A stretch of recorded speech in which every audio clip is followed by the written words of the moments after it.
చాలా చాలా ధన్యవాదపూర్వక ప్రణామములు సమర్పిస్తూ ఉన్నాము. స్వామివారు ఆశీస్సులు, ఎందుకంటే పెద్దల ఆశీస్సులు ఎప్పుడు పెద్దగానే ఉంటాయి, అందుకే వారు పెద్దలయ్యారు. చక్కగా ఒక మామిడి పండు ఉదాహరణతో అందరికీ అర్థమయ్యేట్టుగా చెప్పారు. అంతేకాదు సూర్య భగవానుడి యొక్క ప్రాధాన్యతను కూడా చెప్పారు. ఒక సమయము, తిథి, వారము, నక్షత్రము అనేటటువంటివి మన జీవన గమనాన్ని రోజు రోజుకి పరిణతి చెందిస్తుంది. ఆ పరిణతి కలగడంలోనే మానవ జన్మ సార్థకత అవుతుంది.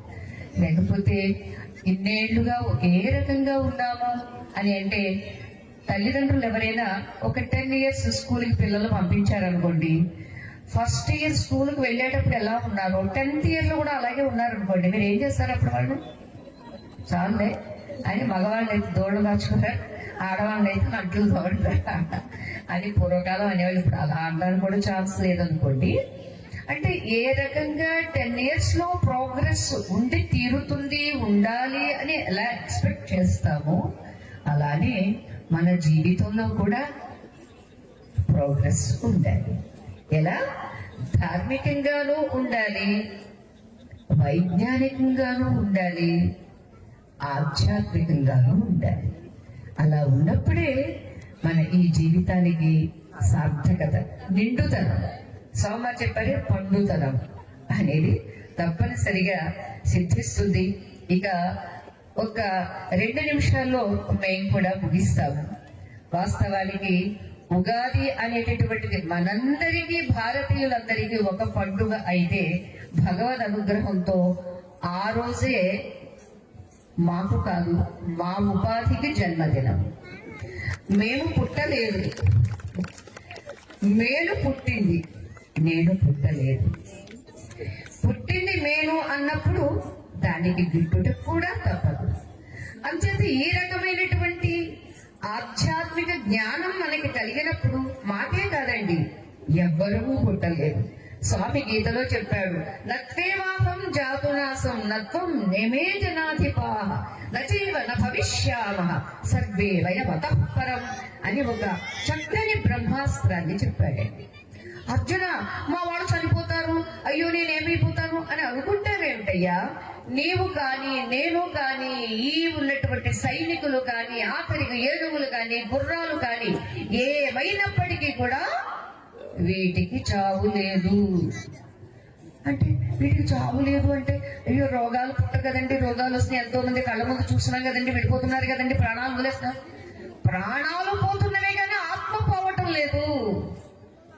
ఆత్మ సత్యము, నిత్యము, అజః నిత్యః శాశ్వతః అయం పురాణః న హన్యతే హన్యమానే శరీరే. అందుకనే స్వామి వివేకానంద కూడా అంటారు, ఆత్మజ్ఞానం కలిగినటువంటి వాడు అది వరకటి కన్నా ఇంకా బాగా స్పిరిట్ గా వర్క్ చేస్తాడు, బాగా ట్రైనింగ్ అవుతాడు. విద్యార్థి అయితే విద్యను ఆర్జిస్తాడు, వ్యాపారం అయితే చక్కగా వ్యాపారాన్ని చేస్తాడు.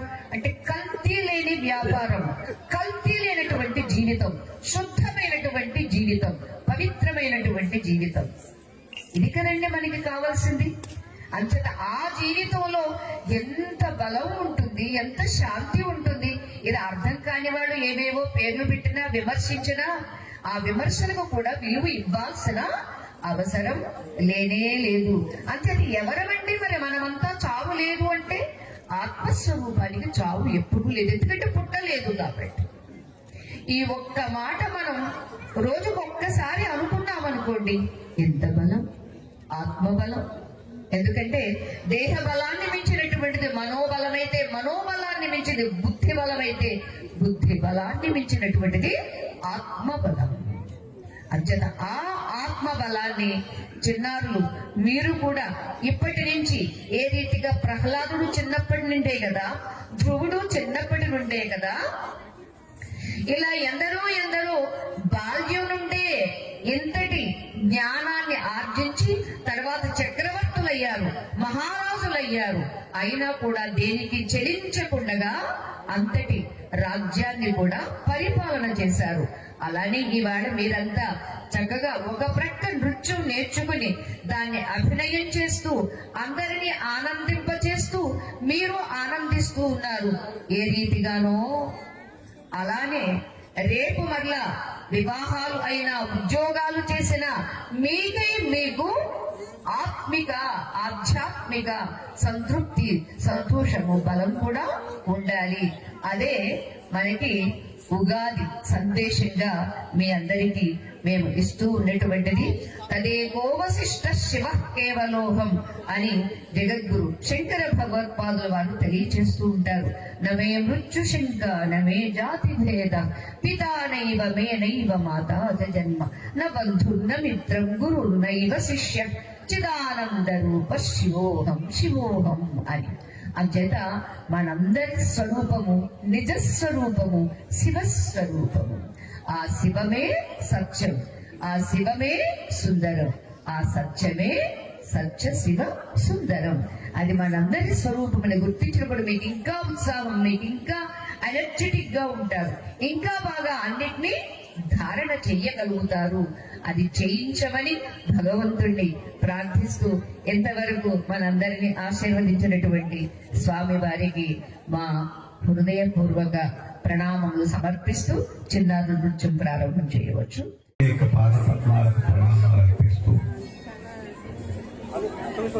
ఎక్కువగా మాట్లాడటానికి శరీరం అనుకూలించటం లేదు కాబట్టి రెండే విషయాలు చెప్తాను. అందులో మనకి షట్రుసుల్లో మామిడికాయ కూడా ఉంటుంది. అది పుల్లగా ఉంటుంది, పండితే చాలా తీయగా ఉంటుంది. అంటే బెల్లాన్ని కూడా మరిపించేస్తారు. రసము అనేటటువంటి శబ్దంతో వచ్చింది మామిడి పండు. రసోవై విష్ణువు అంటే ఆ స్వరూపమే, అంటే పరిణతి చెందేటటువంటి, మార్పు చెందేటటువంటి స్వభావం కలిగినటువంటిది. మనం మామిడి పండును ఉదాహరణగా చెప్పి నేను ముగిస్తాను. మామిడి పండు అంటే మామిడి కాయ పిందె. ఆ పిందెని చూసినట్లయితే చాలా వగరు ఉంటుంది, అది నోట్లో పెట్టుకోలేము. దీన్ని తమో గుణము అంటారు. తమో గుణం నిద్ర, ఆలస్యము, ప్రమాదము. ఈ మూడు లక్షణాలకి మళ్ళీ వివరణ ఇవ్వాలంటే ఇంకా చాలా టైం. నిద్ర, ఆలస్యము, అంటే ఒక పదానికి ఏంటంటే నిద్ర అంటే మేము కూర్చున్నాం కదండి, మేము నిద్రపోతామని ఎందుకంటారు అంటే మనం ఎక్కడ దేనికై కూర్చున్నామో దానిని ఆలోచించకుండా తదన్యమైనటువంటి విషయాన్ని ఆలోచించటమే నిద్ర. కాబట్టి ఇది చెప్పేసి నేను చేస్తాను. దీని గురించి ఇంకా చాలా చక్కగా చెప్పుకోవచ్చు. నిద్ర, ఆలస్య, ప్రమాదం. ఆ పిందె దశ నుండి మామిడికాయ నెమ్మదిగా కాయ రూపానికి ధరిస్తారు. ఈ కాయ రూపానికి ధరించినప్పుడు పుల్లగా ఉంటుంది. దాన్ని మనం ఆంచి ఏం చేస్తాం? ఆవకాయ, మాగాయ, తీపావకాయ, ఎన్ని రకాలు ఉన్నాయో అన్ని రకాలుగా మనం భోగిస్తాం. కాబట్టి రెండవ స్టెప్ భోగం. పిందెని తీసుకెళ్లి దేవుడి దగ్గర పెట్టారు. తరువాత భోగం, చక్కని మామిడికాయ పచ్చడి చేసి ఆ బూట అంతా తీసే పచ్చడి అంతా తీసిన తర్వాత గిన్నెను కలిపిన ముద్ద వాళ్ళు తింటారు కానీ దేవుడికి పెట్టారు. ఇది భోగం. ఇక మామిడి పళ్ళు బాగా మగ్గుతుంది. ఆ చెట్టు ప్రక్కన కడుతుంటే ఎంతో సువాసనాభరితం, చాలా చక్కగా ఉంటుంది. అందుకని తెలియాలి అనిపిస్తుంది. కానీ దేవుడు అంటే దేవుడికి పెట్టకుండా తింటేనే ప్రమాదం, పాపం కదా అనేటటువంటిది మనం ఆఫ్ చేసుకోవాలి. ఒక అడ్డుకట్ట స్పీడ్ బ్రేకర్ వేస్తుంది. అందుచేత ఆ పండు బాగా మగ్గేటప్పటికీ ఆ వగరు పోయింది, పులుపు పోయింది, ఏమొచ్చింది? తీపి వచ్చింది. తీపి వచ్చి అది ఏమయ్యింది? అది పండు భగవంతుని దగ్గరికి వెళ్ళి నివేదింపబడి ప్రసాదంగా మారి మన జీవితాలు కూడా ఇప్పుడు విశ్వావసు నామ సంవత్సరం ఇప్పటి వరకు చెప్పారు వారు. ఇప్పటి నుంచి ప్రార్థన చెయ్యండి. మీకు ఎన్ని కోట్లు సంపాదించినా మీరు ఏమంటారు, మా పిల్ల పాపని రక్షించుకోవడానికి డబ్బు సంపాదిస్తున్నామండి అంటారు. కానీ ఏదో ఆశ్రమం డెవలప్ చేయడానికో లేకపోతే దేవాలయాన్ని నిర్మాణం చేయడం గురించో ఓ బాధ కావటానికి నేను చేస్తామని అంటుంది. అందులో ఏదో తృణమపరం ఇస్తారంతే. అదైనా భయం చేత. ఏ భయం? పాప భయం చేత. నేను ఇంత పాపం చేశాను, అది స్తోత్రం చేయడం కూడా పాపమేనండి, కర్మ. పాపం దగ్గర నుండి ఎన్ని మొదలయ్యాయి? స్తోత్రాలన్నీ కూడా దేని నుండి మొదలయ్యాయి? పాపము. ఎందుకు? భయం. ఒకరు పెడుతూ ఉన్నారు, అమ్మాయి చెప్పట్టుకుంటా.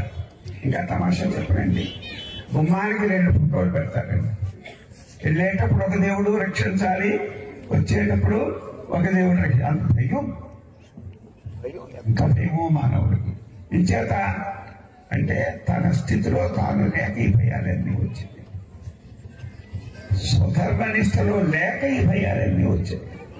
ఆ స్వధర్మనిష్ట ఉంటే ఇన్ని దండాలు అక్కర్లేదు, ఈ పొర్లు దండాలు అక్కర్లేదు, ఇచ్చుకోవడం అక్కర్లేదు, ఏది అక్కర్లేదు. కాబట్టి పండుగ మారినటువంటిది దేవుడి దగ్గరికి వెళ్ళి ప్రసాదంగా ఎట్లాగైతే మారుతుందో, మనం కూడా బాల్యంలో ఆటలు పాటలతో కలిసిన, యవనంలో భోగంతో కలిసిన, వార్ధక్యం వచ్చేటప్పటికి మనసుని ఇంకా లౌకికం వైపు వెళ్లకుండా పారలౌకికం వైపు భగవంతుని వైపు వెళ్ళాలి. తర్వాత ఎంత సంపాదించినా మీరు ఏమండి భర్త గారు నాకు నొప్పి వస్తుంది రక్షించండి అని అడగరు. ఏమండి కొడుకు గారు మీ గురించి ఇన్ని కష్టాలు పడి ఇంత సంపాదించాను, నా బాధ తగ్గించండి అని అడగలేదు. మరి ఎవరిని అడుగుతారు? భగవంతుని అడుగుతారు. ఉదాహరణ ఒకటి చెప్పేసి వదిలిపెడతాను. మీరు తిరుమల వెళ్ళిన వాడు చేయొద్దంటారా? తిరుమల వెళ్ళిన వాడు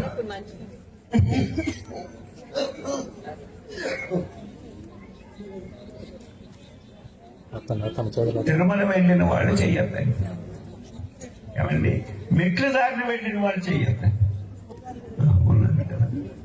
ఆ మెట్ల దారిని వెళ్ళేటప్పుడు ఏమంటారు చెప్పండి? మీరు అందరూ గట్టిగా చెప్పండి. రా మీరు మొక్కుకున్నటువంటి మూటలు పట్టుకొని వెళ్ళిందంతా ఎక్కడికి వెళ్తారు? ఎక్కడికి వెళ్తారు? గోవిందుడి దగ్గరికి వెళ్తారా? ఎవరైనా గోవిందుడి దేవాలయం ఎట్లా ఉంటుందో తెలుసా? వెంకటేశ్వర స్వామి దగ్గరికి వెళ్తారు. వెళ్ళి మీ దగ్గర ఉన్నటువంటి డబ్బు దశం అంతా కూడా ఆయన దింపేస్తారు, హుండీలు వేసేస్తారు. అరిసేదేమో ఎవరిది? గోవింద. వేసేది ఎవరికి? అట్లాగే భగవంతుడా నామం చెప్పడం, చేసిన పాప సొమ్మంతా పిల్లలకి ఇవ్వడం, ఇంకేమన్నా న్యాయం ఉందా? కాబట్టి దానిలో కొంత పుణ్య భాగాన్ని ఇట్లాంటి పండగల్లో ఒక బిసని నెయ్యి, ఒక పానక నెయ్యి, ఒక వస్త్ర నెయ్యి, ఒక కొండ బాణం అంటారు. బాణం అంటే కొండ, చల్లటి నీళ్లతో నిండినటువంటి ఒక కొండ ఇయ్యి అంటే దానిలో కొంత భాగాన్ని ఈ విధంగా సద్వినియోగం చేయాలి. ఎట్లాగా ఉదాహరణకి ఒక అరటి పండు కొంటాం, అరటి పండులో ఉన్నటువంటి తోలు తీసి ఆవుకు పెడతాం పుణ్యం అని. గుజ్జు మాత్రం ఏం చేస్తాము మనం? అట్లాగన్నా చేయండి పుణ్యం వస్తుంది, అట్లాగన్నా చేయండి పుణ్యం వస్తుంది. కాబట్టి ఈ విధంగా ఈ శ్రావణ సంవత్సరంలో సూర్యుడు అగ్ర భాగంలో ఉన్నాడు కాబట్టి సూర్యుడు కంటికి ఆయన చూపుకి ఆధారభూతుడు కాబట్టి ఆయన ద్వారా చూపు సరిగ్గా ఉంటే మనసు సరిగ్గా ఉంటుంది. చూపులో వికారం లేకుండా ఉంటే మనసు వికారం చెందదు. అందుచేత చూపును సవ్యంగా పెట్టుకొని మనస్సును సవ్యంగా పెట్టుకొని ఆ పరమాత్మలో కలిసేటటువంటి భాగ్యం మీ అందరికీ కలగాలని ఈ కార్యక్రమాన్ని ఏర్పాటు చేసినటువంటి మాతాజీ వారు. ఎందుచేతంటే సన్యాసం ఏమండి, ఈ వేళ ఆవిడ ఉదయం నుండి సాయంకాలం ఎంతో కష్టపడాలి. శుభ్రంగా 3 పూట్ల తినే సాయంలో ఒకటే స్నానం చేసి పడుకుంటే సరిపోతుంది కదా. ఆత్మను మోక్షార్థం జగతహితాయించాలి. నేను ఎట్లా వెళ్తే భగవంతుని పొందుతున్నాను అట్లా మీరందరూ కూడా పొందాలి. మీరందరూ భగవంతుని వైపు వెళ్ళాలి అనేటటువంటి భావంతో మనం మంచి పదార్థంగా చేసుకుంటే పూర్వం మన బంధువులందరికీ పక్కవాడికి పెట్టుకునేవారు. ఇప్పుడంటే కిటికీలు తీసేస్తున్నారు కానీ వాసన వెళ్ళకుండా అప్పుడు వంట చేసామంటే అందరికీ పెట్టుకునేవారు. అవి పెడితే అందరూ రుచి చూసేవారు. అట్లాగే మనం పొందినటువంటి ఈ సంతోషం, ఈ ఆనందం వాళ్ళు కూడా పొందాలి అనేటటువంటి భావంతో వారి జీవితాన్ని రాయి మీద అరగదీసినటువంటి గంధపు చెక్కల వారి జీవితాన్ని అంతా కూడా అరగదీసుకొని మీ అందరి గురించి కూడా పాటుపడేటటువంటి మాట్లాడి శతమానం భవతి 100 ఏళ్ళు నిండి జీవితాన్ని అమ్మవారి వారికి ప్రసాదించి మీ అందరికీ మార్గదర్శనం చేసి ఇంకా ఇంకా ఇంకా ఇంకా ఇట్లాంటి గొప్పైనటువంటి కార్యక్రమాలు చేయించి ఎంతో వేల మందిని, లక్షల మందిని దైవోన్ముఖులు చెయ్యాలని కోరుకుంటూ ఇంతటితో సెలవు తీసుకుంటూ ఉన్నాను.